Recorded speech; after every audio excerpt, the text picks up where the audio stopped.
I cannot tell you how long I've been thinking about this, particularly after the last presidential election. Because when we think about community, we think about communal care, we think about communal responsibility, we think about communal action, we think about communal accountability. And no, I will constantly say it, Black people are not a monolith, but we do monolithic things because many of us, not all of us, but many of us were raised with this understanding that we are not just individuals and our existence isn't just predicated upon just us, but that we are strings woven into a tapestry of past, present, and future of the diaspora, that we are connected in some type of way. And that connection, that connectivity brings us together and forges a bond over our shared identity, over our shared trials, and over our shared joys. Which is why that Alabama riverboat brawl, y'all remember that?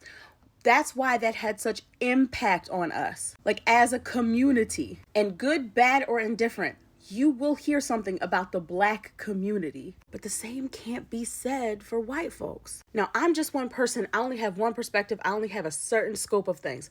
But me personally, in the 4 decades that I've been on this planet, I cannot remember a time where I heard the phrase the white community. I'm not saying white communities don't exist. What I'm saying is that communal connectivity to something, that energy that says, I am connected to you, you're connected to me, we're going to look out for each other, we're going to protect each other in a positive, we're not trying to take something from someone else way. And I wonder, this is me wondering, I'm not trying to say anything about anyone's group or anything like that.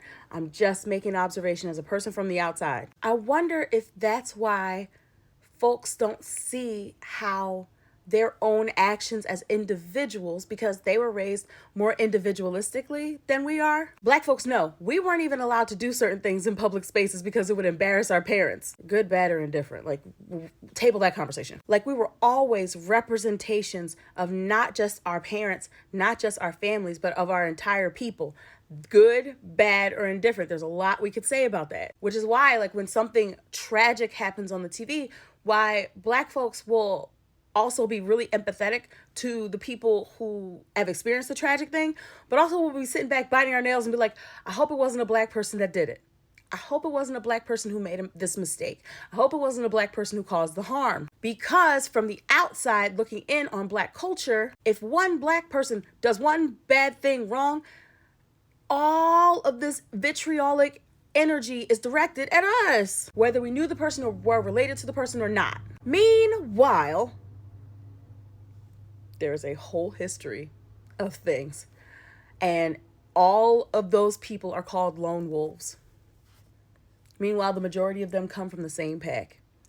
But folks don't see it that way because they've only been taught to view themselves as individuals, not pieces of a whole, not representations of a wider story. And that is heartbreaking. But it's why we have a certain cultural understanding, and why when it comes to community care and community building, they come to us.